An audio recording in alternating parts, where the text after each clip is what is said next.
Leader of the third party, please.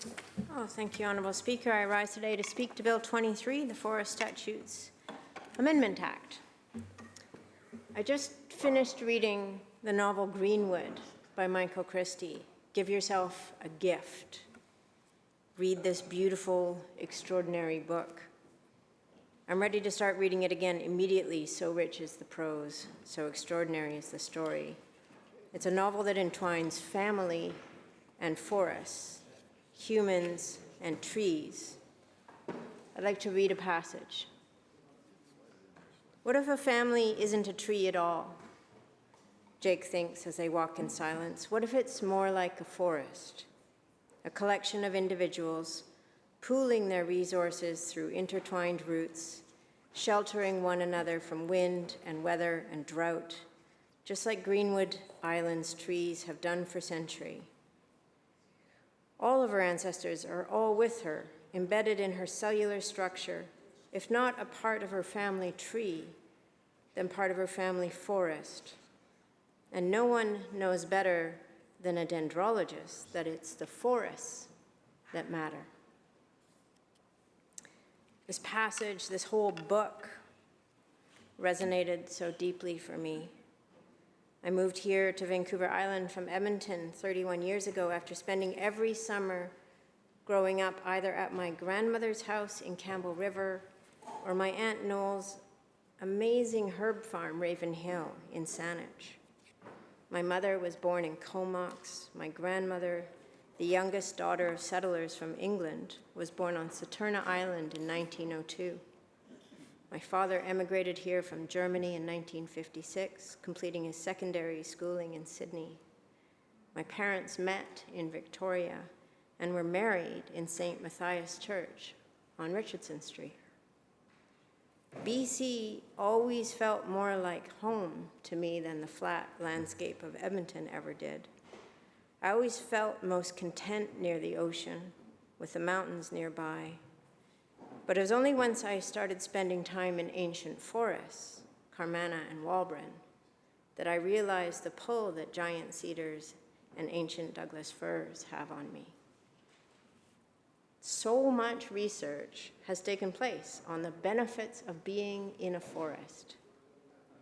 A 2017 study published in Environmental Health and Preventative Medicine reviewed 6 randomized controlled trials that reported time in nature is associated with improved health outcomes.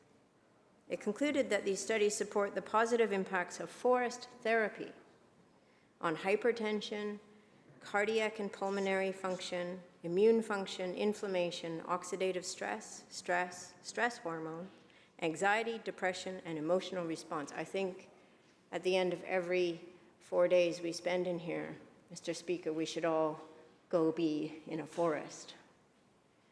The study recommends more robust trials are warranted to establish clinical guidelines beyond such advice as I just gave.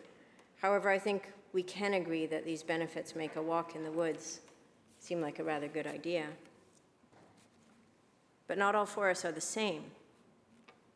Walking in an old-growth forest with the many species of trees that are hundreds of years old and an understory that's been building for millennia is a very different experience than walking in a single species plantation. You can actually feel the ground beneath you give way with every step you take, almost like walking on a trampoline, because that forest floor has been created for literally thousands of years. I recently heard Dr. Suzanne Simard speak about the difference between an old-growth forest and a single-species plantation. In an old-growth forest, the ground beneath you, packed with fungal mycelium, bacteria, nematodes, mites, adds up to nearly a meter of nitrogen-rich humus that puts to shame any carbon-capturing technologies that humans might ever invent. Fairy Creek, 1,200 hectares, absorbs 1,300 kilograms of carbon per hectare per year. That is more carbon absorption than tropical rainforests in the Amazon.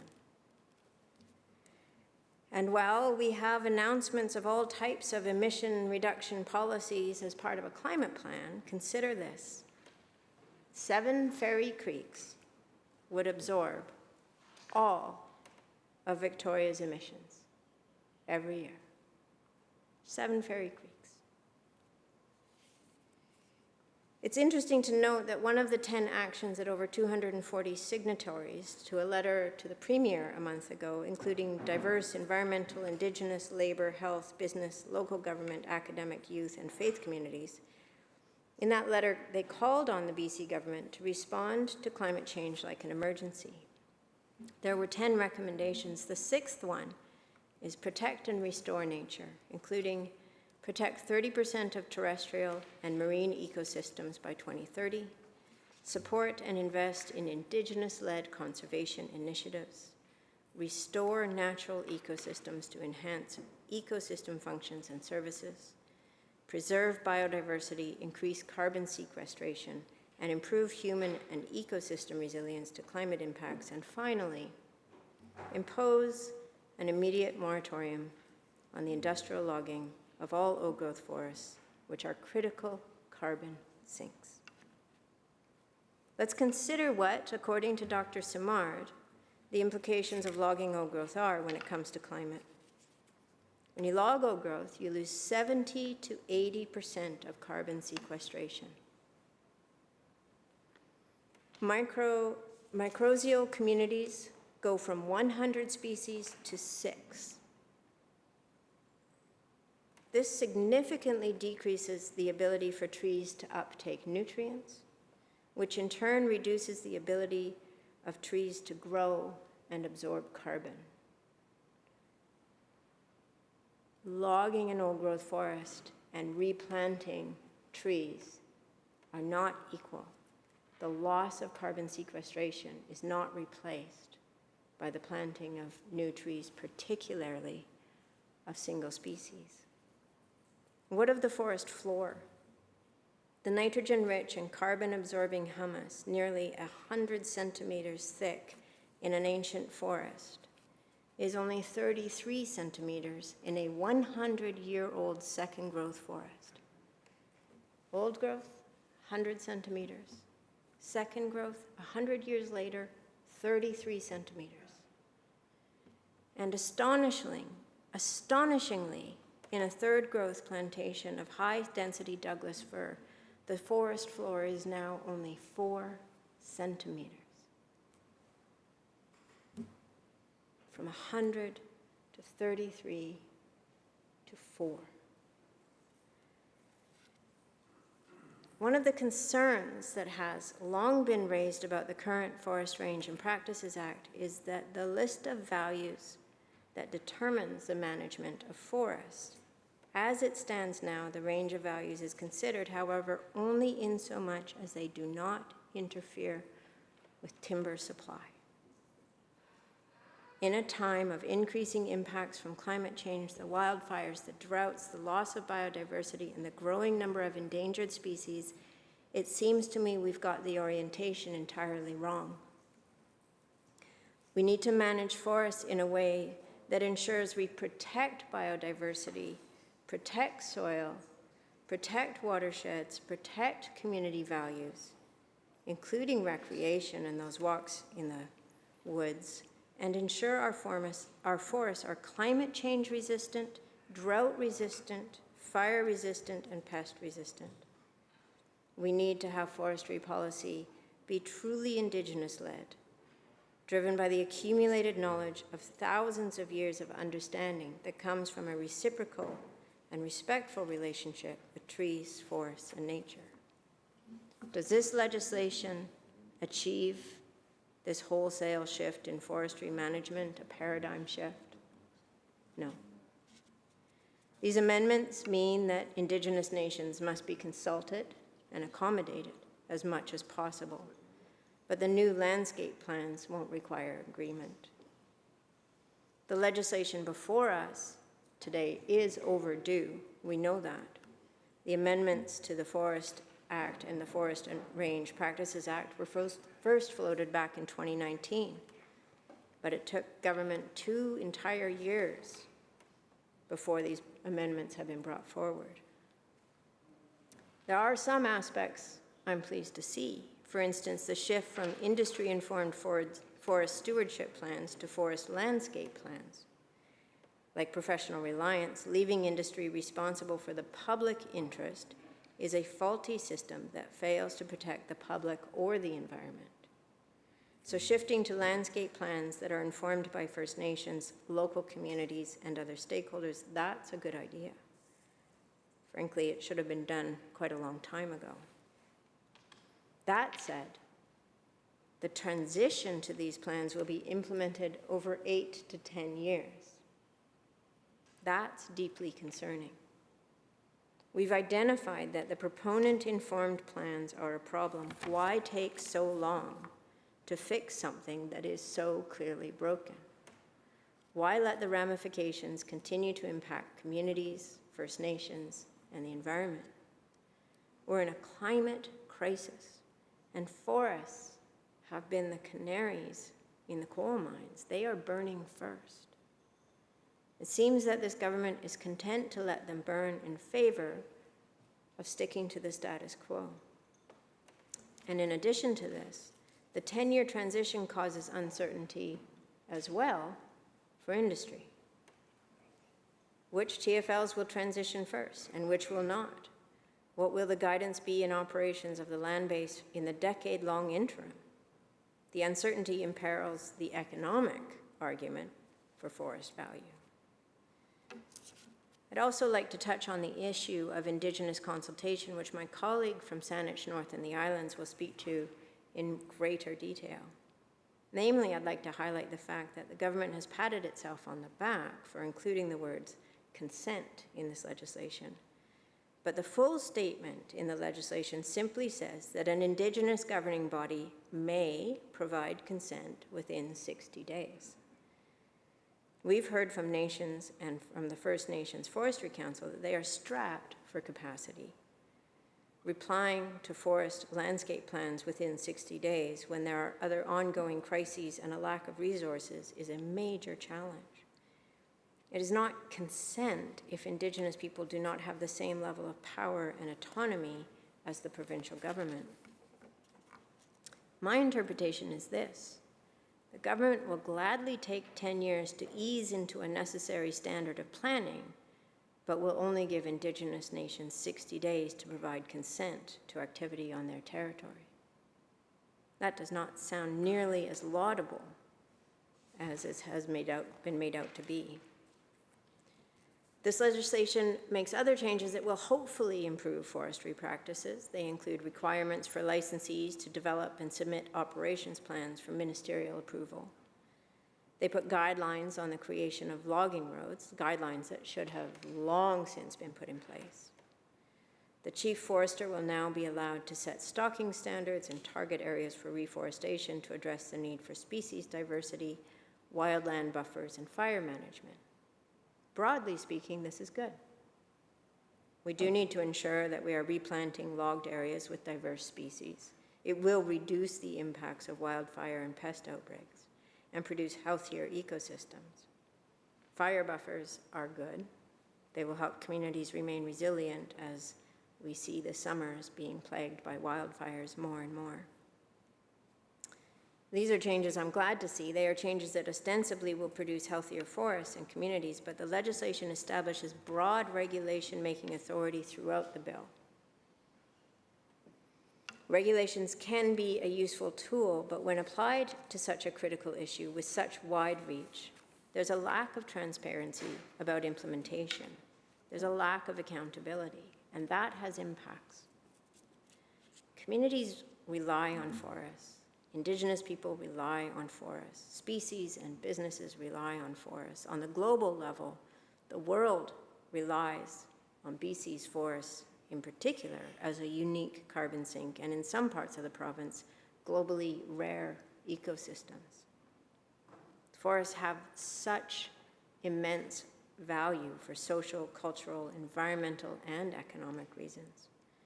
leaving their management up to regulation with no detail or specifics on implementation is more than poor management, and it's becoming a theme. It's undemocratic. I began my remarks by speaking about my own connection to forests and their meaning to me as an individual and a member of a community. That might feel disconnected from the technical piece of legislation before us today, but it's not. Public policy impacts the public. It impacts all of us as individuals. I have concerns about the impacts of this legislation, concerns that I've heard from experts and stakeholders, concerns for the future of our communities and forests. These changes, in my opinion, are overdue, but they also aren't enough.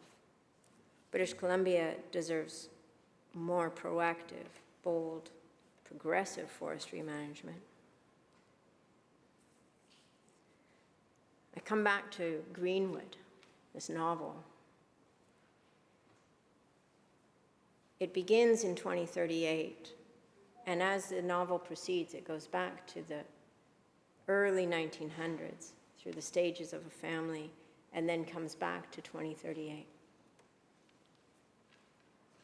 In 2038, in this novel, the world has gone through the great withering,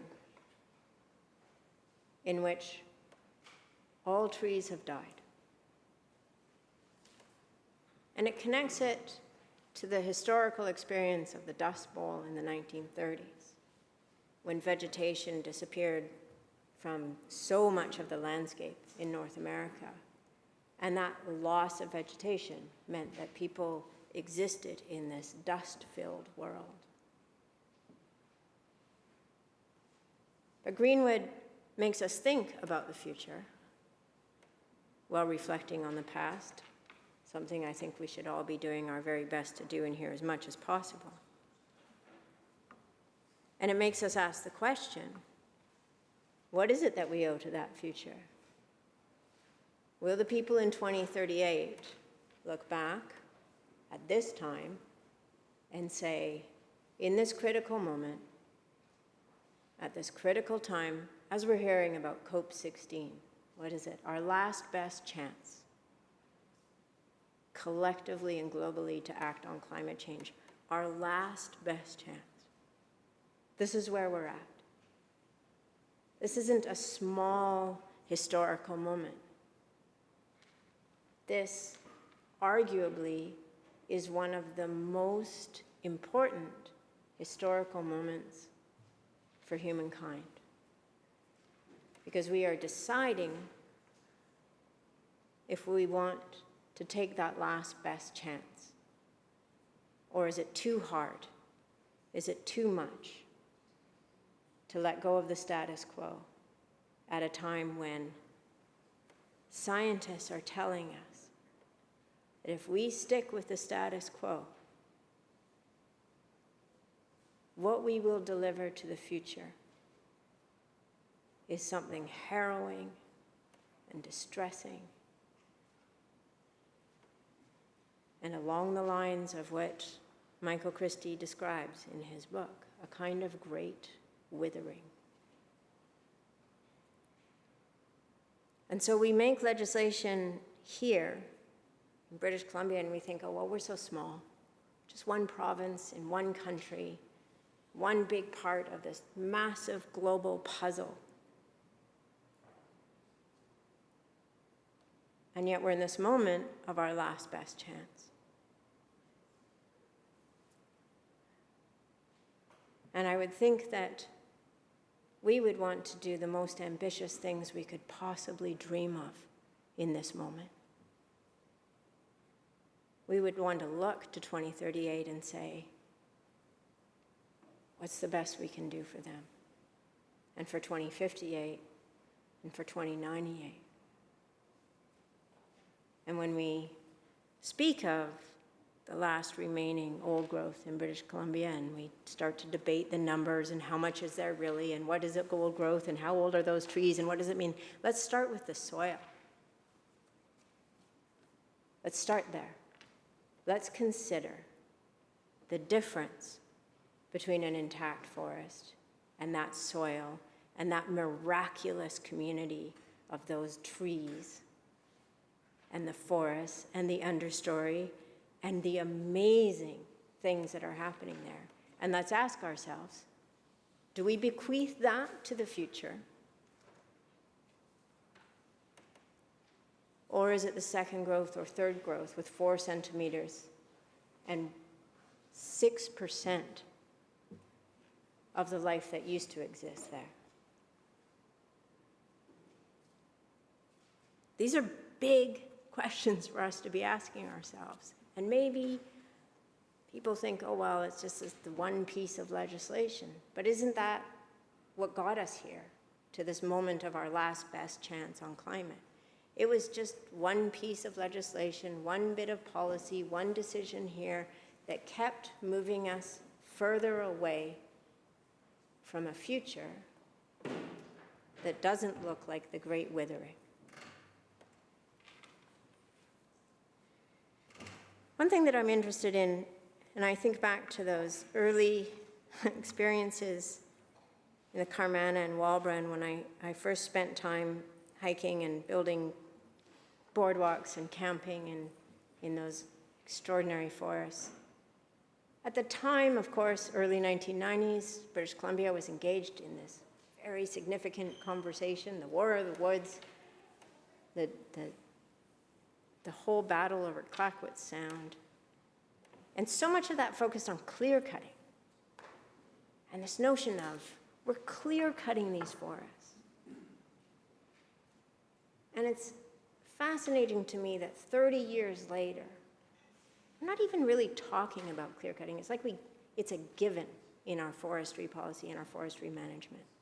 And yet, when we think about the relationship between the volume of trees and timber that's extracted from forest lands and the number of jobs attached to that activity, what we have is a graph in which the volume goes up and the number of jobs goes down.